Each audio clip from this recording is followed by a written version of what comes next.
Con el gusto de siempre, los saludamos en su programa Derecho Familiar. Hoy nos toca hablar desde el punto de vista de lo que usted nos pregunta, darle respuesta en esta asesoría jurídica en Derecho Familiar, siempre con el mismo común denominador, que ustedes tengan un diagnóstico jurídico auténtico, de acuerdo a lo que la ley ordena, y no a determinados intereses. La familia Granados Carrera, que vio un programa en el pasado que se refería a cuestiones de sucesiones, en los que disertaron la doctora Leoba Castañeda y el maestro Fabián Mondragón, profesores de la Facultad de Derecho de la Universidad Nacional, surgió alguna inquietud que usted me refiere en este correo y que ahora le doy una respuesta importante. El bien es de su papá. Casado en sociedad conyugal con su mamá, ellos tienen que decidir a quién le toca. Aunque, como usted me señala, sea una familia numerosa, con 3 mujeres, con los hombres, etcétera, no es posible que ustedes, hermanos o hermanas, decidan qué hacer con los bienes. Esto es propiedad de su papá. Ha pasado un largo tiempo, como usted lo dice, pero no hay efectos jurídicos. Lo que se haya hecho, lo que sus hermanos hayan intentado sobre los bienes, no es jurídico. Su papá, con sus 76 años, y a pesar de su salud, es el dueño, igual que su mamá, y tienen que decidir, determinar qué quieren que se haga con esos bienes. El día que ellos desaparezcan, su última voluntad, el testamento que hayan otorgado, va a ser determinante para otorgar esa propiedad. Si no lo hacen, la ley en un momento dado va a decir cómo deben repartirse esos bienes. Entonces yo le sugiero a usted, primero hay que contratar un experto en derecho familiar patrimonial, o específicamente el derecho sucesorio, para que les pueda dar la respuesta, les pueda dar el diagnóstico y sobre todo tomen en cuenta que el tiempo que ha transcurrido, esos 20 y tantos años, a pesar de que hay una tenencia precaria, ni siquiera podemos hablar que jurídicamente haya una posesión, porque no son poseedores los hermanos, no tienen la posibilidad, en virtud de que ahí está el papá, quien tiene la posesión originaria y además tiene la propiedad. Igualmente le aprecio sus palabras a la persona que nos solicita una respuesta sobre un acta de nacimiento. Es correcto, como usted lo señala, que tiene una duplicidad de actas por la de 1955 y la de 1956. A pesar de lo que le diga el notario, la primera acta tiene un valor.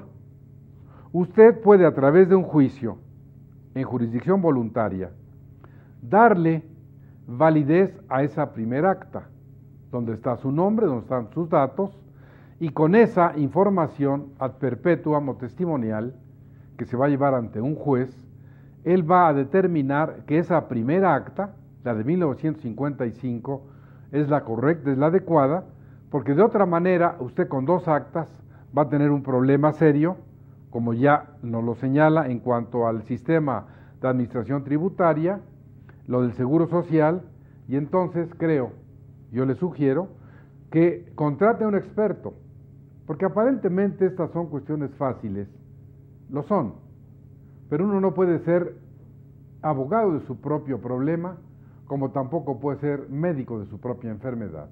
Por eso es importante, en el caso específico, contratar a alguien que venga y les dé una respuesta a esta problemática. Igualmente, en este caso, una exalumna que lo fue de quien les habla, y también de la doctora Castañeda, allá en los años 82-86 en la Facultad de Derecho. Nos da un gran gusto saber de ustedes que sean asiduos de estos programas. Y en el caso específico, comparto con esta Alejandra Rosas su opinión de la capacidad y de lo brillantes que son los profesores Granados Atlaco, tanto Miguel Ángel cuanto José Antonio. Que qué bueno que tú en la Barra Nacional de Abogados lo tienes de profesor. Me imagino que es probable que esté en una maestría donde tú la estés cursando. Y te digo, comparto esta opinión porque efectivamente ellos son expertos, como nos das el ejemplo que también nos satisface. Tu esposo, sin ser abogado, entendió toda esta materia del derecho familiar penal, lo que se fue hablando de la violación entre cónyuges, del robo entre cónyuges, porque afortunadamente la academia le da a uno la facilidad de la palabra, sobre todo de la explicación, como ocurrió en el caso específico. Te agradezco estas palabras y qué bueno que estás en los estudios de posgrado, y en nombre también de los profesores te reitero ese agradecimiento. Otro correo es el de Guadalupe Hernández Ruiz, donde nos señala el problema que tiene en relación a una copropiedad. Copropiedad que desde ahora le digo, esa es la solución jurídica, porque usted es dueña de la mitad. Aunque no se haya casado con esta persona con la que usted compró el departamento en el Infonavit, la figura que surge es la copropiedad. No hay sociedad conyugal porque no se casaron. Él no puede en un momento dado decir, porque ahí está la ley, que él es el dueño, aunque usted se haya ido de la casa. Esta no se puede inclusive ni arrendar porque hay una copropiedad y la ley exige, incluso para esta figura, que haya el 100% del consentimiento, que los dos o los tantos copropietarios den su opinión favorable para que se arriende. Imagínese usted, si eso es para arrendar, con más razón será para vender.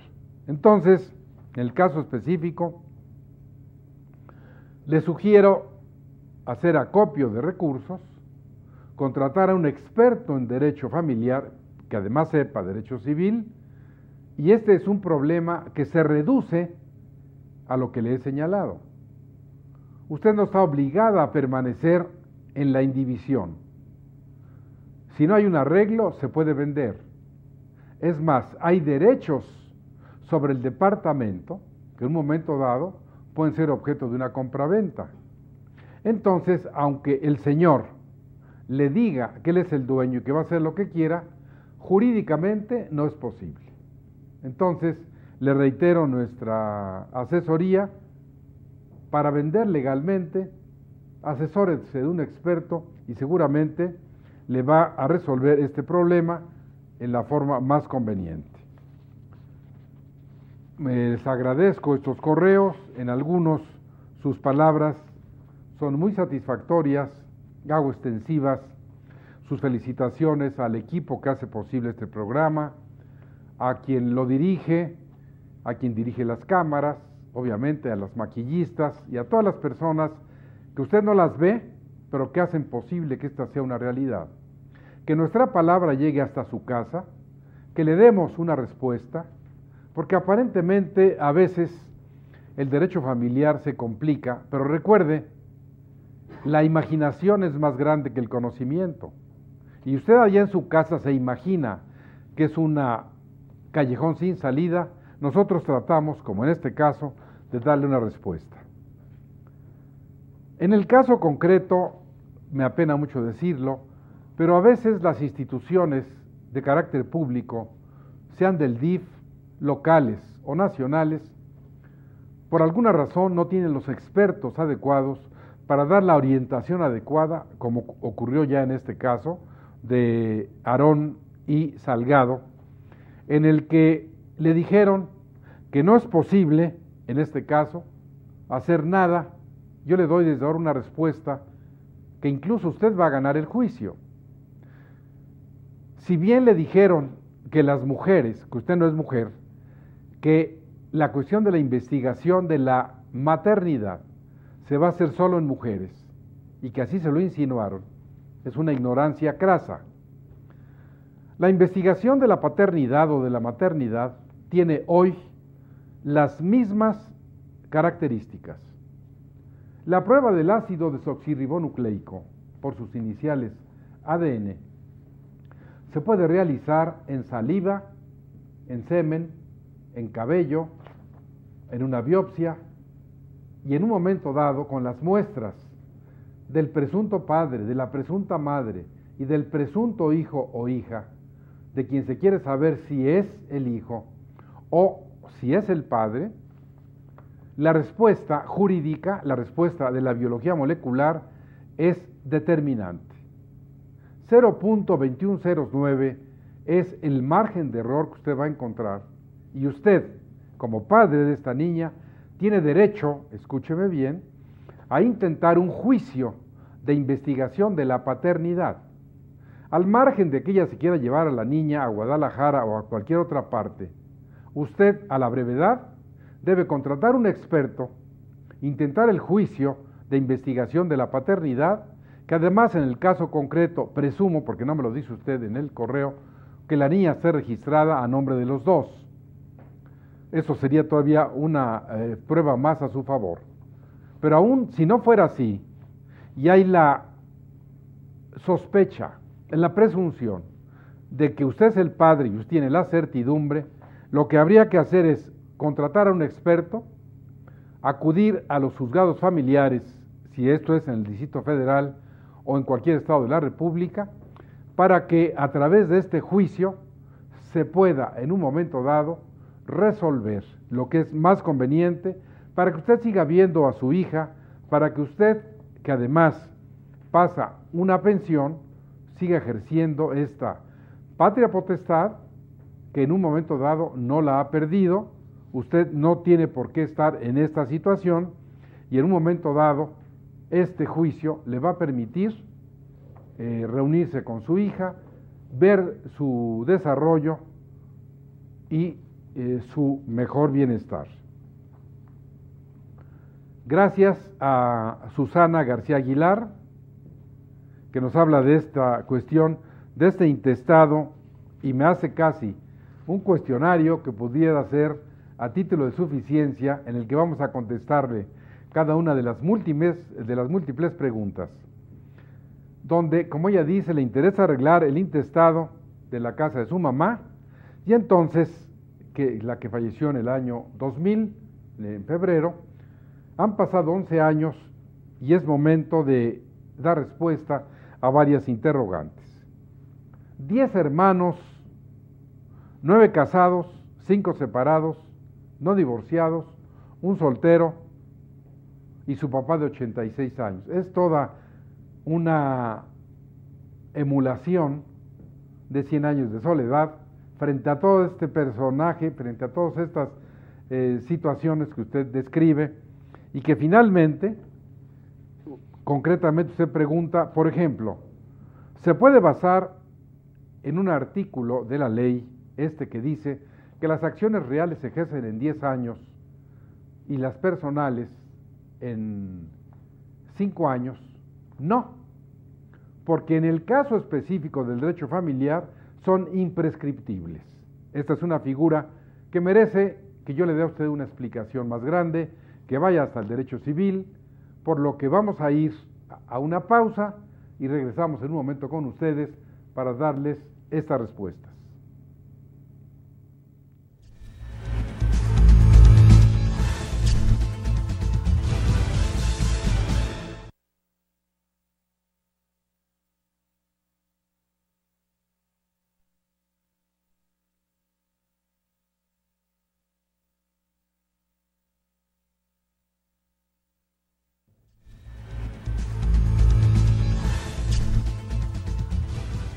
Gracias por permitirnos seguir en su hogar. Como le decíamos antes de la pausa, este problema que nos plantea Susana García Aguilar es muy interesante, sobre todo por el cuestionario que nos envía, que ahora vamos a dar respuestas. Ella, seguramente alguien le ha dicho, que hay un tiempo límite para reclamar la herencia. La Suprema Corte de Justicia de la Nación, en jurisprudencia definida en contradicción de tesis, ha resuelto que no se aplica el plazo de los 10 años porque por cuestiones de orden público, todo lo que es derecho familiar es impuesto por el Estado, es de interés social. No se le pueden aplicar las normas del derecho civil, que así están en el código de la materia. ¿Qué cosa es la prescripción?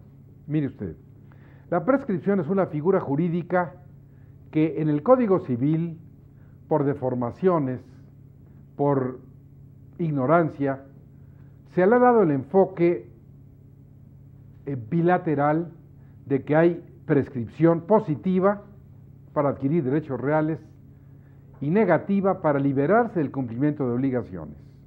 Es un error. Si nos vamos hasta las primigenias fuentes del derecho romano, la adquisición de derechos reales se hacía a través de la usucapión, y la prescripción es la que liberaba del cumplimiento de obligaciones por el transcurso del tiempo. Entonces, en el caso específico de usted, tenemos que hablar de esta prescripción en cuanto a esta acción para recuperar la herencia o para ejercer la acción correspondiente. No prescribe, así como usted me lo pregunta, ¿se puede basar en ese artículo para escriturar a nombre de su hermano sin tener que hacer el intestado? No. ¿Por qué? Simple y sencillamente porque ¿quién es el dueño? Su papá. No ha operado ninguna figura por la que él deje de ser el dueño. La segunda pregunta que usted hace es si se puede hacer válido ese documento que se firmó allá cuando pactaron los hermanos y su papá, etcétera, para obligar a sus otros hermanos a respetarlo. No, porque están en una hipótesis jurídica falsa. No son los dueños. Aunque ustedes se arroguen esa facultad, aquí hay un dueño y el dueño no les ha transmitido esa propiedad. Dice usted en la tercera pregunta, ¿tiene su papá derecho a atestar a favor de quien él quiera la parte que le corresponde de la casa de su mamá? Mire, aquí se complica un poco, porque como bien usted lo señala, ellos, casados en sociedad conyugal, son copropietarios. Cada quien es dueño de la mitad. Cuando se otorga un testamento, tendrá que ser solo de la mitad y el otro cónyuge determinar el otro 50%. Si no es así, va a haber una nulidad absoluta porque se está disponiendo de un bien que no es 100% de su papá. Entonces, su papá tiene derecho a atestar a favor de quien quiera solo de la mitad del bien. Y la otra mitad, si su mamá no otorga el testamento, se tendrá que repartir en la sucesión legítima cuando ella muera, y entonces, fíjese usted, va a haber dos juicios al mismo tiempo. El testamentario para decidir la mitad, que es lo que su papá atestó, y el intestamentario para decidir la otra mitad de que no se dispuso por parte de su mamá. Hace usted otra pregunta, su hermano soltero o usted, ¿podemos comprobar la manutención de la casa y sacar escrituras a nombre de uno de los dos? No. Hay un dueño, que es su mamá y su papá. Ustedes los han mantenido, ustedes les han dado todo, pero eso no los convierte en dueños. Eso no les da el derecho para decir, como hemos atendido a estos padres nuestros durante 30 o 40 años, nos vamos a quedar como dueños y vamos a sacar unas escrituras. No se puede. No se puede porque hay un dueño, hay dos dueños. Entonces, categóricamente, no se puede hacer así. Dice usted que si usted, la señora Susana García Aguilar, puede sacar una escritura de la casa de su mamá, no.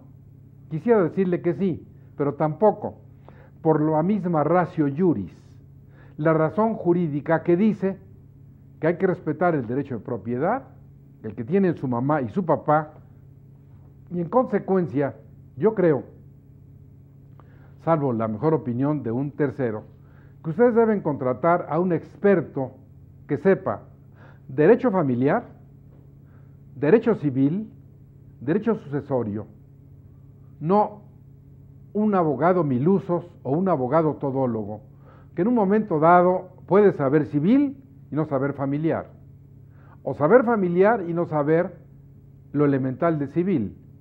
Recuerden ustedes que Bártolo, cuando recién se redescubre el digesto, decía nemo civilista, nemo bartolista, que hoy se dice nemo civilista, nemo jurista. El que no sabe civil difícilmente se lo puede considerar como un verdadero jurista. Por ello, creo que usted haría bien en contratar un experto.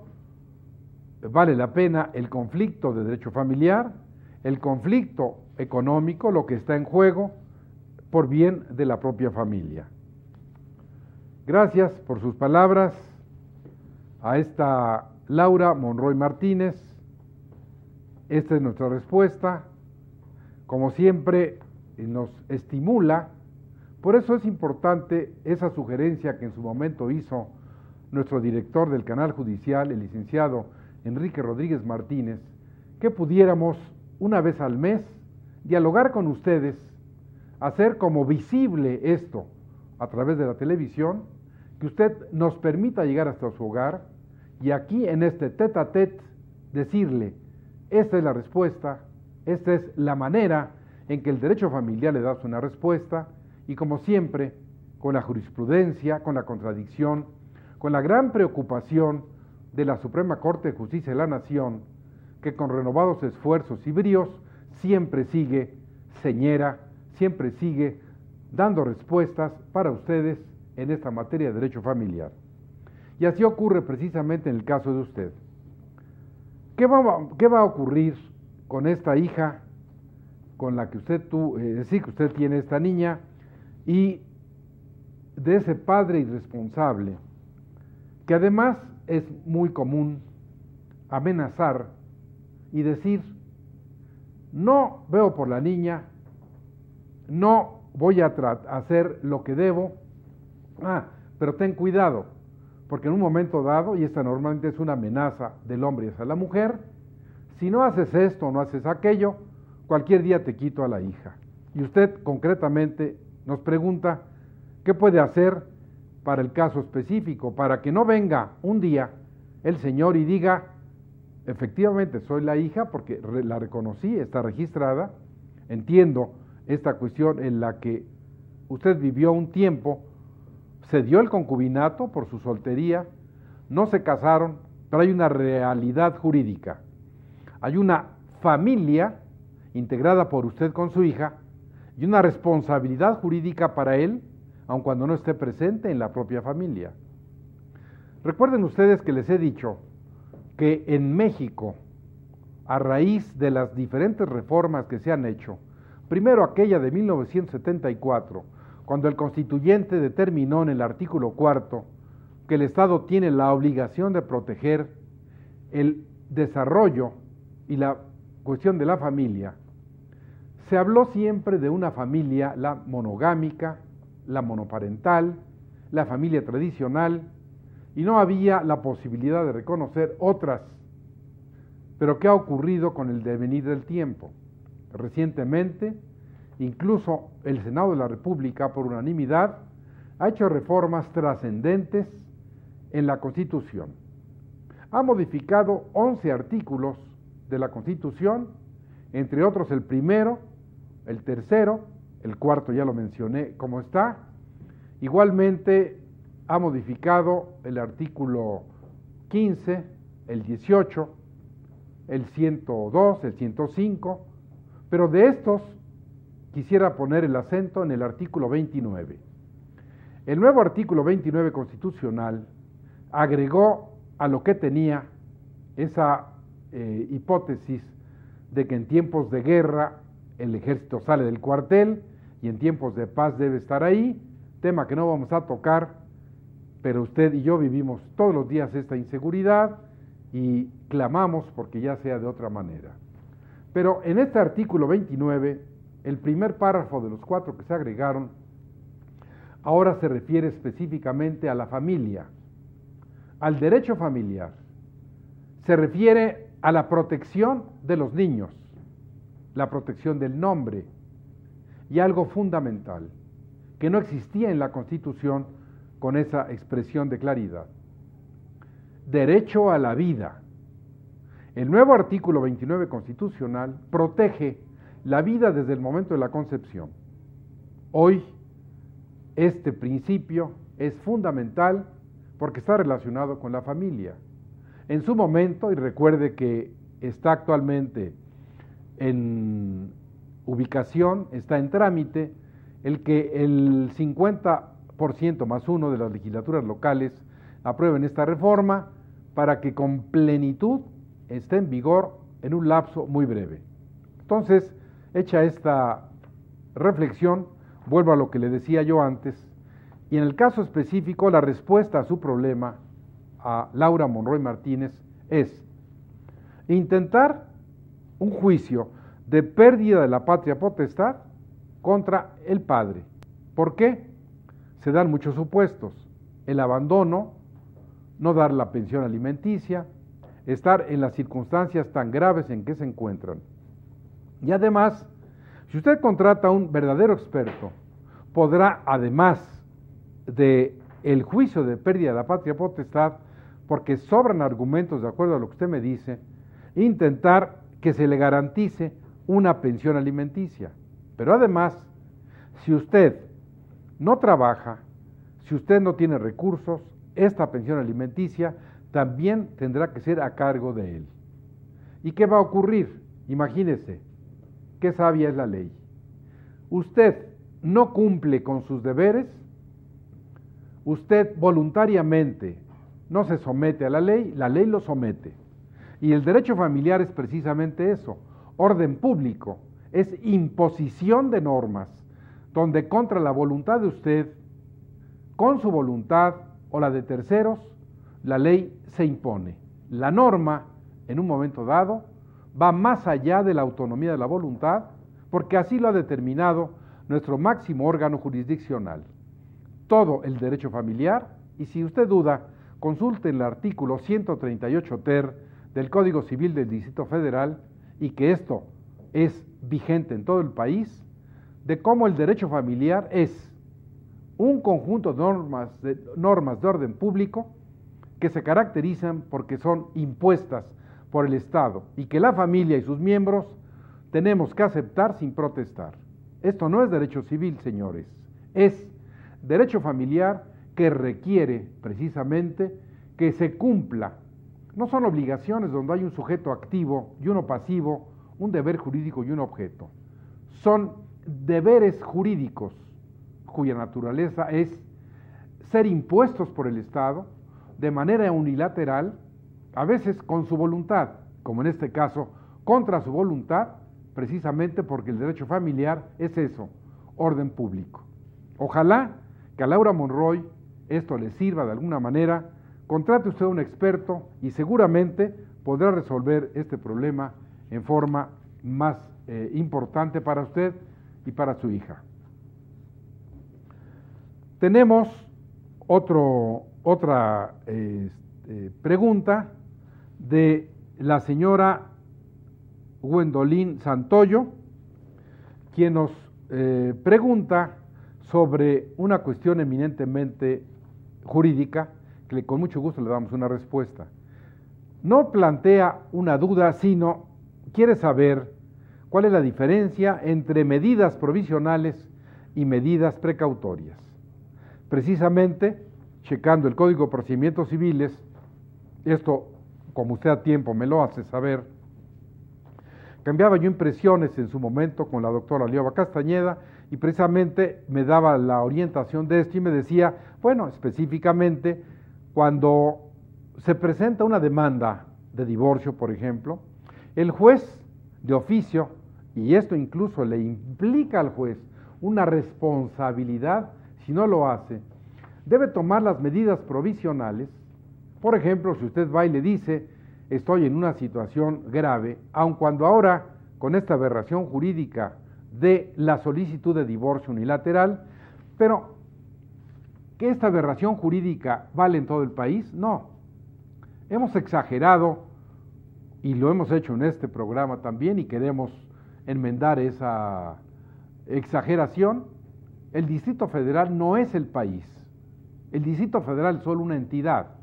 Aquí se ha determinado por la Asamblea Legislativa, por la mayoría que tiene en diputados, un derecho familiar muy especial.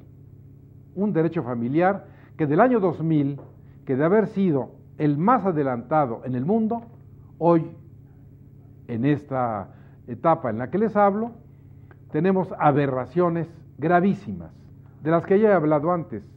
Por ejemplo, esa reasignación de sexo genérico.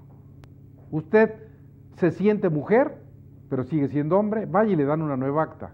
Otro día le hablaré de esto, pero hoy, para esta señora Gwendolyn Santoyo, debo ratificarle que estas medidas, las provisionales, son las que el juez debe tomar, son las que de oficio está obligado a señalar, porque de otra manera vamos a tener problemas, si el juez no actúa correctamente. ¿Y cuáles son las precautorias? Estas son las que, una vez que se inicia una demanda, durante el procedimiento se van a ir solicitando y el juez tendrá que acceder, tendrá que aceptar en un momento dado para que no haya problemas. Vamos a suponer en una cuestión civil o mercantil, que vayan a dilapidarse los bienes o vayan a desaparecer. Yo le puedo decir al juez precautoriamente, asegúralos, porque hay el riesgo o una deuda, una obligación que todavía no se venza, pero que se están dilapidando los bienes. Precautoriamente le puedo decir al juez, dicta un embargo para que en un momento dado, cuando se dé el vencimiento, yo pueda cobrar lo que me deben. Interesante, espero que resulte para usted, que no lo esté abrumando con conceptos o con cuestiones que van más allá de lo que usted me pregunta, porque mi intención es hacer extensiva la respuesta a otras personas a quienes en un momento dado nos ven, no nos preguntan, pero les puede resultar interesante este programa que, como le he dicho y le reitero, gracias a que usted me escribe al correo electrónico jhuitron@derechofamiliar.net, esta es una realidad. Gracias a que usted habla al 56 39 22 35, podemos estar en este diálogo permanente y que con mucho gusto, cuando esto no es suficiente, previa a la satisfacción de requisitos elementales, usted puede hacer citas a ese teléfono y nosotros con mucho gusto le recibimos y le damos también una consultoría o una respuesta. Tenemos, antes de ir a un corte, esta cuestión de Esteban Morales, quien nos llena de elogios, nos da palabras que nos estimulan. En este caso, su felicitación la hago extensiva a todo este equipo tan importante del programa Derecho Familiar. Y bueno, pues estaremos siempre acudiendo a estas citas con ustedes mientras esto se pueda realizar. Este problema suyo, yo creo que necesitará definitivamente un experto.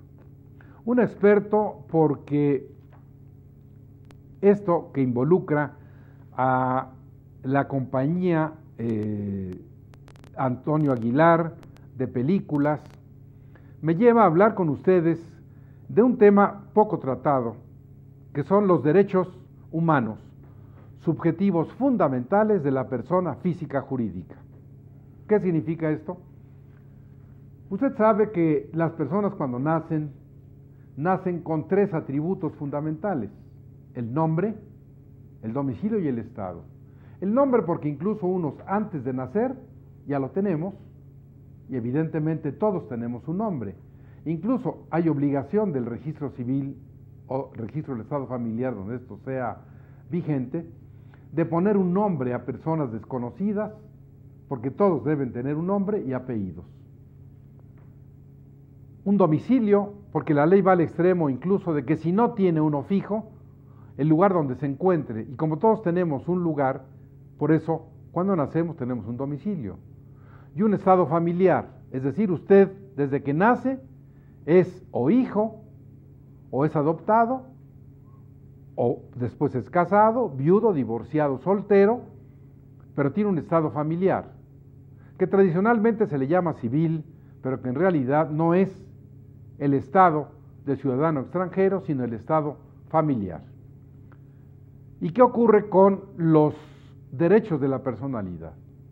Usted tiene derecho a que la ley proteja sus facultades espirituales. El goce de estas, ¿cuáles son? El secreto epistolar, el secreto telefónico, su vida privada e incluso después de muerto, alguien, su familia, puede venir y decir, la memoria de este señor o lo que él hizo, vamos a hacer una película o un libro. Eso hay que respetarlo. Y es el caso específico de Esteban Morales, que después del corte voy a ahondar sobre este para seguir en este tema que es tan interesante de los derechos subjetivos fundamentales de la persona física.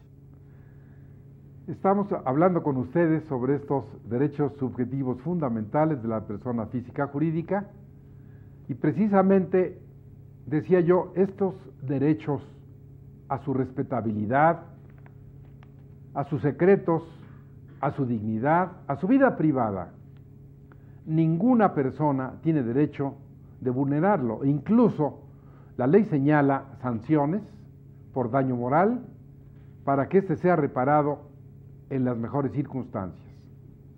Y este caso que nos trata Esteban Morales, que habla casi como leyenda de aquellas cuestiones de Simón Blanco, que es una tradición, que es una leyenda, que en México se ha manejado, y como dice usted, aquí no se tomó en cuenta el parecer de la familia y se hicieron estas películas, se hicieron esto sin tomar en cuenta a Simón Miranda, y en este caso, como usted nos dice, le doy una orientación para que en un momento dado, primero, contrate a un experto.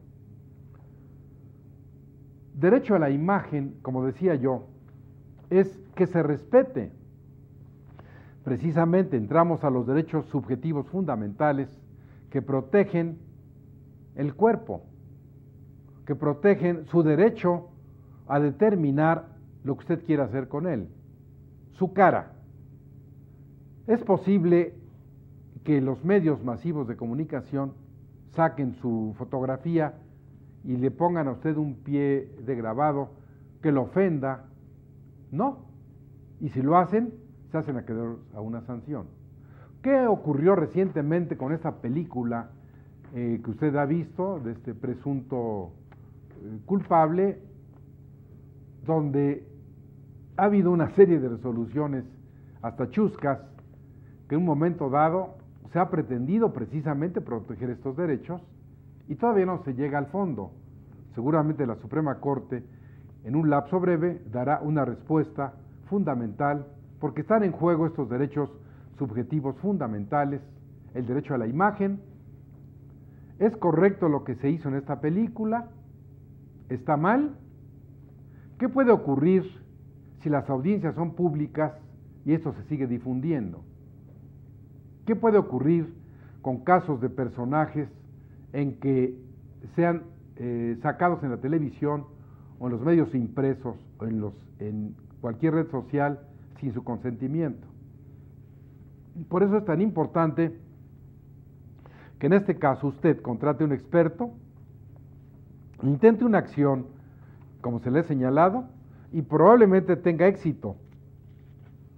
Déjenos saber lo que haya ocurrido y con mucho gusto estaremos al pendiente para darle una respuesta adecuada.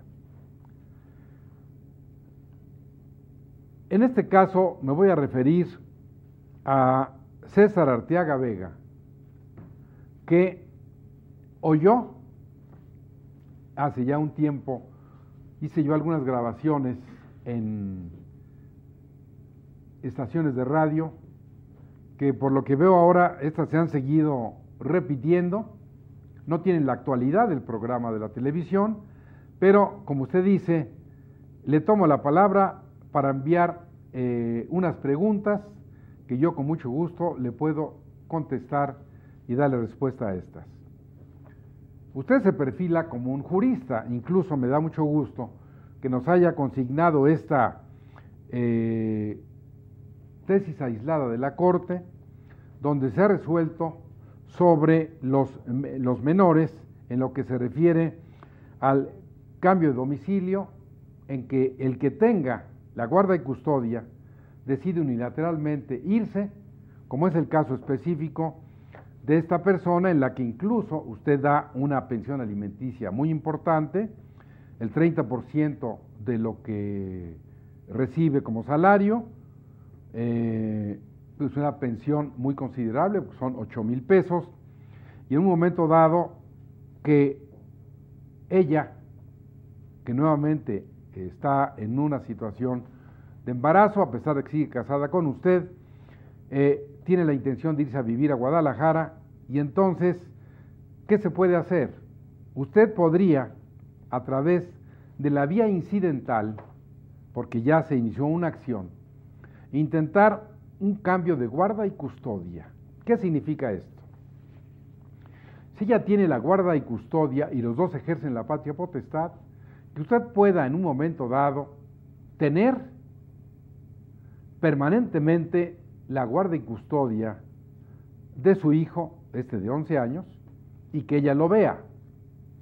Ahora, llevárselo indiscriminadamente y sin que usted lo autorice, en este caso a Guadalajara, no es posible y el juez se lo va a prohibir. Bien señalaba usted en esta jurisprudencia del tercer tribunal colegiado, que no la voy a repetir porque usted bien la conoce, que de qué manera puede hacerlo. Desde nuestro punto de vista jurídico y profesional es que si es posible que usted haga este incidente, que no se lleven al niño simplemente porque así lo decida en manera unilateral, y usted pueda, a través de la guarda y custodia, ejercer la patria potestad y ella también. Entonces habrá que ir a la decisión salomónica del juez, porque va a prevalecer el interés superior del niño por encima de lo que usted quiere y de lo que ella quiera en un momento dado. En este caso, la señora Cortés Garduño, del Estado de México, nos habla de un problema muy importante en cuanto a su matrimonio de separación de bienes, donde usted no tiene empleo, con sus dos hijas, una de 18 y otra de 15, y esta pensión de 700 pesos a la semana para la comida, haciendo que su marido pague escuelas, luz, gas, mantenimiento, y que la casa está a nombre de él. Es importante que usted tenga un abogado experto, un abogado adecuado, porque la pensión alimenticia en el caso concreto se complementa porque usted vive en ese hogar.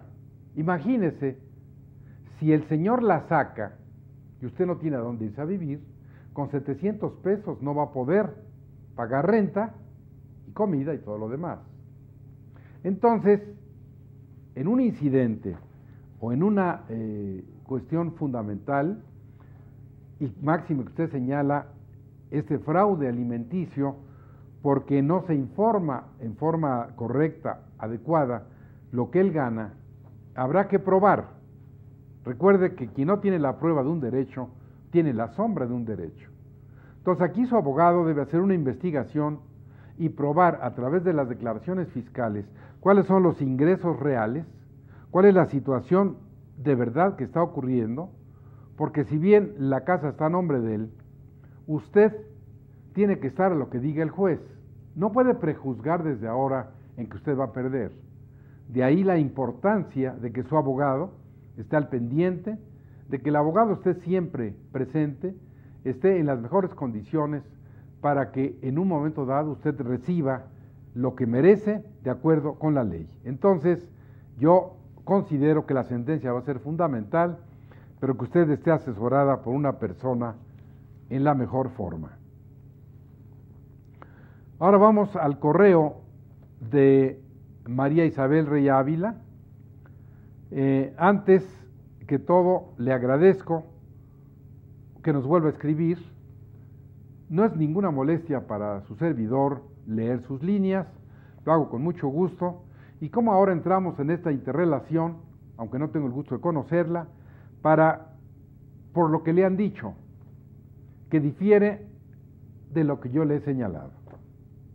Dos palabras utilizo: horror y error. Horror de que alguien le diga, como en el caso específico, autoridades de Defensoría de Oficio del Distrito Federal en materia familiar, civil y arrendamiento, que no es posible hacer lo que yo le sugerí. Mire usted, ante la terquedad o necedad, por X razones, del padre de no querer dar un permiso para que su hijo pueda salir del país a un viaje, le sugerí que a través de una jurisdicción voluntaria usted puede acudir ante un juez.